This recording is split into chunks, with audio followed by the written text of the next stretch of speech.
లారీని తప్పించబోయి రాంగ్ రూట్లో దూసుకెళ్లడంతో ఏపీకి చెందిన ఇద్దరు ఇంటెలిజెన్స్ విభాగానికి చెందిన డీఎస్పీలు మృతి చెందారు. ఆ బ్రేకింగ్ న్యూస్ చూస్తున్నాం. చౌటుప్పల్ మండలం ఖైతాపురం రహదారిపై వెళుతున్న కారు ముందు ఉన్న లారీని తప్పించబోయి విజయవాడ వైపు వెళ్తున్న లారీని ఢీకొట్టింది. ప్రమాదంలో ఇద్దరు డీఎస్పీలు మృతి చెందగా మరో ఇద్దరికి తీవ్ర గాయాలయ్యాయి. క్షతగాత్రులను చికిత్స కోసం హైదరాబాద్ కామినేని ఆసుపత్రికి తరలించారు. మృతులను ఇంటెలిజెన్స్ డీఎస్పీలు చక్రధర్ రావు, శాంతారావుగా గుర్తించారు. ఒకటే ఉందా? వెరీ నైస్ పర్సన్ అండి. చిన్నప్పటి నుంచి చాలా కష్టపడి పైకి వచ్చాడు. స్నేహానికి ఎక్కువ ఇంపార్టెన్స్ ఇచ్చేవాడు ఫ్యామిలీ కంటే. అతను మంచి షూటర్ కూడా, స్పోర్ట్స్ మ్యాన్ కూడాను. కేవలం ప్రతిభతో పైకి వచ్చాడు. అటువంటి మిత్రుడు, ఇంకా మిత్రుడు అంటే డెఫినేషను అతనే అనుకోవాలి. ఫ్యామిలీ కంటే స్నేహానికి ఎక్కువ ఇంపార్టెన్స్ ఇచ్చేవాడు. అసలు ఏ రోజు చిన్న చింత కూడా ఉండేది కదా ఆయనకి లైఫ్ మీద. ఎప్పుడు నవ్వుతూనే ఉండేవాడు. ఎక్కడికి వస్తారంటే అసలు ఏడికి వెళ్తున్నారు వీళ్ళు మాత్రం నాకు తెలిసిన ఇన్ఫర్మేషన్ అంటే విజయవాడ నుంచి హైదరాబాద్ వస్తున్నారు సార్. ఎందుకంటే వాళ్ళ ఫ్యామిలీ హైదరాబాద్లో ఉంటారు. పిల్లలు ఇద్దరు చిన్నపిల్లలు. వాళ్ళు సెయింట్ జోసెఫ్ స్కూల్లో చదువుకుంటున్నారు. వాళ్ళ పిల్లలు అంటే చాలా చిన్నపిల్లలు. అందువల్ల వాళ్ళు చూడడానికి ఒకసారి వస్తూ ఉంటాడు ఆదివారాలు. కానీ మా స్నేహం 30 సంవత్సరాలండి. ఏ రోజు కూడా ఎక్కువ అతను హైదరాబాద్ వస్తే గంట ఉంటే హాఫ్ అన్ అవర్ నాతోనే గడిపేవాడు. చనిపోయిన వాళ్ళు ఇద్దరు మా బ్యాచ్మేట్ అనమాట. అది వాళ్ళు విజయవాడలో డ్యూటీ చేస్తూ ఉంటారు. విజయవాడ నుంచి డ్యూటీ ముగించుకుని హైదరాబాద్ వాళ్ళ ఇంటికి వస్తూ మార్గ మధ్యంలో జరిగింది. ఇద్దరు మా బ్యాచ్మేట్లు అనమాట. 1996 బ్యాచ్, శాంతారాం అండ్ చక్రధర్ రావు అన్నమాట. ఇంకా అడిషనల్ ఎస్పీ కూడా ఉన్నారు. అడిషనల్ ఎస్పీ గారు కూడా 1991 బ్యాచ్, ప్రసాద్ గారు. అది వాళ్ళు కామినేనిలో అవుట్ ఆఫ్ డేంజర్ అని చెప్తున్నారు. డ్రైవరును అడిషనల్ ఎస్పీ గారు కామినేనిలో అడ్మిట్ అయ్యారు. వీళ్ళ బాడీలు చూడటానికి నేను వెళ్తున్నాను. ఎట్లా అంటే ఎక్కడి నుండి వస్తున్నారంటే సార్? ఇక్కడే హైదరాబాద్లో ఏ పని మీద? హైదరాబాద్లో ఫ్యామిలీ ఉంటారు. వాళ్ళు ఏపీకి అలాట్ అయ్యారు అనమాట. స్టేట్ బైఫర్కేషన్లో ఏపీకి వెళ్ళారు. వాళ్ళు ఏపీలో ఉద్యోగం చేస్తారు. ఎవ్రీ సాటర్డే సండే ఫ్యామిలీ దగ్గరికి వస్తూ ఉంటారు. ఆ నైట్ వచ్చేటప్పుడు ఆ ఇన్సిడెంట్ ఇంటి వాళ్ళతో ఉండడానికి వస్తున్న సమయంలో ప్రమాదం. అవునవును. అదే డ్యూటీ ఇప్పుడు ప్రతి శుక్రవారం వరకు డ్యూటీ చేసుకుంటారు. వీక్లో 1 or 2 days ఆఫ్ వచ్చినప్పుడు ఇంటికి వస్తూ ఉంటారు అన్నమాట. ప్రతి వారం రిపీట్ అవుద్ది.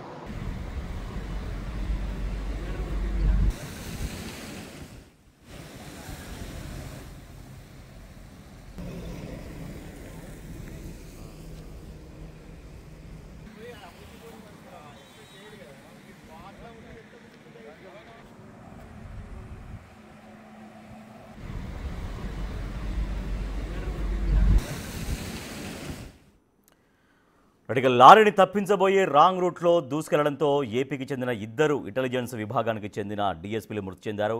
చౌటుప్పల మండలం ఖైతాపురం రహదారిపై వెళ్తున్న కారు ముందున్న లారీని తప్పించబోయింది. వాళ్ళు విజయవాడ నుంచి హైదరాబాద్కు వస్తున్నారు. అయితే ఆ లారీని తప్పించబోయి ఒక్కసారిగా దాన్ని డివైడర్ వైపు మళ్ళించడంతో డివైడర్ అవతలికి ఆ కారు దూసుకెళ్ళింది. సో అప్పుడు హైదరాబాద్ నుంచి విజయవాడ వైపు వెళ్తున్నటువంటి లారీ ఆ రాంగ్ రూట్లోకి ఎంటర్ అయినటువంటి వాళ్ళు ప్రయాణిస్తున్నటువంటి స్కార్పియో కారు, ఆ పోలీస్ వెహికల్ దాన్ని ఢీకొట్టడంతో ఇద్దరు మృతి చెందారు. వాళ్ళు డీఎస్పీలు, ఇంటెలిజెన్స్ విభాగంలో ఆంధ్రప్రదేశ్ ప్రభుత్వంలో పనిచేస్తున్నారు. మా ప్రతినిధి సురేష్ మరింత సమాచారాన్ని అందిస్తారు అక్కడి నుంచి. ఉదయం తెల్లవారుజామున 4 గంటలకి రోడ్డు ప్రమాదం చోటు చేసుకుంది. విజయవాడ నుండి హైదరాబాద్ వస్తుండగా ఈ ప్రమాదం జరిగింది. ఖైతాపురం డివైడర్ వద్ద ఒక్కసారిగా విజయవాడ నుండి ఇటు హైదరాబాద్ వచ్చే వైపు డివైడర్ ఎక్కేసి రోడ్డు వైపు ఇవతల వైపు వెహికల్ రావడంతో ఎదురుగా వస్తున్న లారీని ఢీకొట్టడంతో ఆ స్పాట్లోనే ఇద్దరు డీఎస్పీలు చనిపోవడం జరిగింది. ఒక అడిషనల్ ఎస్పీ తీవ్రంగా గాయపడ్డాడు. డ్రైవర్ కూడా గాయపడ్డాడు. వీరిద్దరిని కూడా కామినీ హాస్పిటల్కి తరలించి అక్కడ చికిత్స అందిస్తున్నారు. మనం చూడొచ్చు ఏపీ పోలీస్ డిపార్ట్మెంట్ చెందిన వెహికల్ ఇది. ఇంటెలిజెన్స్లో పనిచేస్తున్నారు. ఫ్యామిలీ హైదరాబాద్లో ఉండడంతో ఎవ్రీ వీకెండ్ హైదరాబాద్ వచ్చి వెళ్తూ ఉంటారు. ముందు భాగం అంతా కూడా నుజ్జుగా మారిపోయిన పరిస్థితి. లోపల హెయిర్ బ్యాగ్స్ కూడా ఓపెన్ అయ్యాయి. సీట్ బెల్ట్ పెట్టుకునే ప్రయాణం చేస్తున్నారు, మనం చూడొచ్చు. ఈ సీట్ బెల్ట్ కూడా తీసి ఇక్కడ ఉన్నటువంటి డిఎస్పీని బయటికి తీసిన పరిస్థితి కనబడుతుంది. లోపల ఎయిర్ బ్యాగ్స్ కూడా ఓపెన్ అయ్యాయి, కానీ ప్రమాద తీవ్రత ఎదురుగా లారీ వచ్చి ఢీకొట్టడంతో లోపల తీవ్రత పెరిగింది. లోపల ఉన్న ఇద్దరు డిఎస్పీలు కూడా స్పాట్లోనే చనిపోవడం జరిగింది. అడిషనల్ ఎస్పీ డ్రైవర్ తీవ్ర గాయాలు కావడంతో వారిని కామినేని హాస్పిటల్ ఎల్బీ నగర్కి తరలించి చికిత్స అందిస్తున్నారు. ఇంటెలిజెన్స్లో చక్రధర్, అదేవిధంగా మిగతా డిఎస్పీ, అదేవిధంగా అడిషనల్ ఎస్పీ కూడా పనిచేస్తున్నారు. చక్రధర్ చాలా షార్ప్ షూటర్ కూడా ఉన్నాడు. హైదరాబాద్లో పనిచేసిన సమయంలో ఆయనకి చాలా మంచి పేరు ఉందని చెప్పేసి కూడా ఆయన బ్యాచ్మెంట్లు ఇక్కడికి వచ్చి చెప్తూ ఉన్నటువంటి పరిస్థితి. చాలామంది పోలీస్ అధికారులు కూడా అంటే నిద్రమత్తులో ఇక్కడికి ఆ రోడ్డు ప్రమాదం జరిగినట్టు తెలుస్తుంది. చాలామంది వస్తున్నారు. ఒకసారి మాట్లాడదామా, ఆయన చక్రధర్ కానీ మిగతా బ్యాచ్మెంట్ డిఎస్పీలు ఉన్నారు. ఒకసారి చెప్పండి సార్, ఎట్లా మీతో ఉన్న అనుబంధం ఏంది, వాళ్ళకి అసలు మీతో పాటు ఎట్లుండే వాళ్ళని?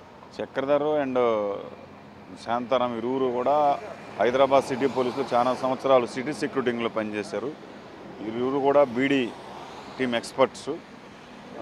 జరగడం చాలా దురదృష్టకరం. చక్రధర్ అయితే చిన్న పిల్లలు ఇరువురు కూడా, వాళ్ళ అమ్మాయి రెండో అమ్మాయి ఫస్ట్ క్లాస్ చదువుతుంది. ఇక్కడికి వచ్చినప్పుడు ప్రతి ఆదివారం కూడా మాకు కలుస్తుండేవాళ్ళు. ఆంధ్ర నుంచి వచ్చినప్పుడు, హైదరాబాద్ వచ్చినప్పుడు కూడా చాలాసార్లు కలుస్తున్నటువంటి జరగడం చాలా దురదృష్టకరమైనది. చక్రధర్ చాలా షార్ప్ షూటర్ కూడా అని చెప్తున్నారు. ఫైరింగ్లో చాలా నైపుణ్యం ఉన్న అధికారి అంటున్నారు కదా. వీళ్ళు ఇరువురు కూడా చాలాసార్లు డ్యూటీ మీట్లో పాల్గొని పథకాలు సాధించడం జరిగింది. ఇరువురు కూడా యాంటీ బాంబ్ స్క్వాడ్లో ఎక్స్పర్ట్స్ ఇరువురు కూడా. అయితే చక్రధర్ కానీ మిగతా అధికారులు నలుగురు కూడా మొత్తం వెహికల్లో వస్తున్నారు. ఒకసారి విజయవాడ హైవేని పరిశీలిస్తే ఇటు విజయవాడ నుండి హైదరాబాద్కు వచ్చే రహదారి ఇది. ఇక్కడ కైతపురం స్టేజీ వద్ద ఇక్కడ పూర్తిగా ఏదైతే మనం చూస్తున్నటువంటి డివైడర్ ఉందో ఆ డివైడర్కి ఇక్కడ ఒక కర్వ్ ఉంది. ఎందుకంటే హైదరాబాద్కి వచ్చే విజయవాడ వెహికల్స్ అన్నీ కూడా నేను ఒకసారి మధ్యలోకి వెళ్ళి చూపించే ప్రయత్నం చేస్తాను మీకు. రోడ్డు మీద రద్దీ ఎక్కువ ఉంది. నిన్న తరచూ ఇక్కడ రోడ్డు ప్రమాదాలు జరుగుతాయని చెప్పేసి కూడా చాలామంది స్థానికులు చెప్తున్నారు. ఏదైతే డివైడర్ ఉందో ఇది 10 ఫీట్ల డివైడర్ అటు జరిగి ఉండడము, విజయవాడ నుండి వచ్చేవారికి కనిపించకపోవడము, ఇక్కడ ఎలాంటి రోడ్డు మార్కు కూడా అంటే ఇక్కడ డివైడర్ ఉన్నట్టు అటు నుండి వచ్చేవారికి ఎలాంటి సిగ్నల్ కూడా ఇక్కడ కనిపించని పరిస్థితి. దీంతోనే స్ట్రేట్గా వచ్చేవాళ్ళు ఈ డివైడర్ పైకి ఎక్కేయడంతో పూర్తిగా మనం ఒకసారి విజయవాడ రహదారి చూస్తే అక్కడ 10 ఫీట్ల వరకు డివైడర్ అటు లెఫ్ట్ జరిగి ఉంది. ఇలా స్ట్రేట్గా వచ్చేసి డైరెక్ట్గా ఇటు హైదరాబాద్ నుండి ఉండే డివైడర్ ఏదైతే ఉందో ఈ డివైడర్ పైకి వెహికల్ ఎక్కేయడం, ఆ తర్వాత హైదరాబాద్ నుండి విజయవాడ వైపు వెళ్ళే వైపు రావడంతో ఒక్కసారిగా ఎదురుగా వస్తున్న లారీ ఢీకొట్టడం, ఆ తర్వాత ప్రమాద తీవ్రత పెరగడంతో ఇద్దరు డిఎస్పీలు కూడా స్పాట్లోనే చనిపోవడం జరిగింది.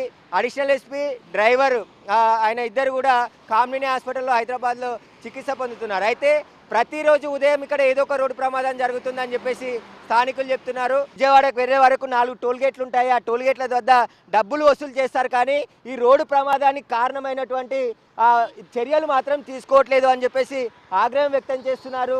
ఇక్కడ గత కొన్ని నెలల నుంచి ఇదే పరిస్థితి. ఇక్కడ ఒక లైట్ కానీ ఒక దిమ్మె కానీ ఏదన్నా ఇక్కడ ఒక డివైడర్ ఉందని చెప్పేసి తెలవడానికి ఒక మార్క్ ఉండుంటే ఇన్ని ప్రమాదాలు జరిగి ఉండవని చెప్పేసి కూడా చెప్తున్నారు. కాబట్టి ఇప్పటికైనా హైవే నేషనల్ హైవే అథారిటీ వాళ్ళు కావచ్చు, ఇటు టోల్ గేట్ సిబ్బంది అయినా ఇక్కడ సూచికలు ఏర్పాటు చేయాలని చెప్పేసి కూడా వారు డిమాండ్ చేస్తున్నారు. ఖచ్చితంగా ఈ రోడ్డు ప్రమాదం ఇక్కడ ప్రతిరోజు ఉదయం ఏదో ఒక ప్రమాదం జరుగుతుంది, కాబట్టి ఇక మీద ప్రమాదాలు జరగకుండా చర్యలు తీసుకోవాలని చెప్పేసి కూడా కోరుతున్నారు గ్రామస్తులు.